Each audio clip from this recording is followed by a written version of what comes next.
Bizim elektrik təsərrüfatı ilə bağlı vəziyyətimiz kökündən Cəlilabadda yaxşılaşıb. Məsələn, sizə bir fakt edeyim. Elə İmişlidə də yaxşılaşıb. Bax, mən indi faktlarla söyləyim. 35 kənddə Azər İşıq elektrik təsərrüfatını kökündən dəyişib. Yəni sıfırdan dəyişib. Hamısı bu nə deməkdir? Bütün elektrik naqilləri sökülüb, bütün dirəklər sökülüb, bütün transformatorlar dəyişib. 35 kənddə bu tam reallaşıb. 27 tamaşaçımız deyir, biz bundan fəxr eləməliyikmi 2026-cı ildə?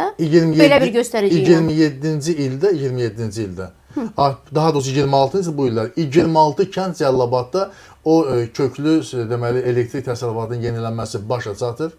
26 kənd və daha 10 kəndi isə siyahıya salındı ki, o kəndlərdə də təsərrüfat inkişaf etdirsin. Doğrudan da bax görürsünüz, Azərqazla ölkə miqyasında fəaliyyətinin müsbət, Cəlilabadla bağlı proseslərdə mənfi qiymət verdim, amma Azər İşığın fəaliyyəti doğrudan da yüksəkdir. Biz nə yaxşıdırsa onu deyirik, nə pisdirsə onu da tənqid edirik. Tamaşaçımızın sualı, bundan 2026-cı ildə bu yəni ki, işıq bu cürdür, bu fəxr olunası bir şeydirmi? Yəni olmalıdır, normalı budur da. Yəni biz bundan fəxr ediləcək, bu uğurumuzdur, göstəricimizdir, irəliləyişimizdir deyə bilərikmi deyir Akif Əliyevə tamaşaçımız? Məncə demək olar ki, fəxr etmək olar. Nəyə görə?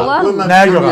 Sual əslində Elman bəyə verilib, buyurun. Ona görə bununla fəxr etmək olar ki, əvvəla həmin o vətəndaş bilməlidir ki, bu günləri bizim deməli 2021-ci ildən başlayaraq 2025-ci ilin sonuna qədər 22 milyon manat biz Qarabağ Şərqi Zəngəzur bərpasına pul ayırmışıq. İndi Sevinç xanım 3.5 milyard manat ayrılıb.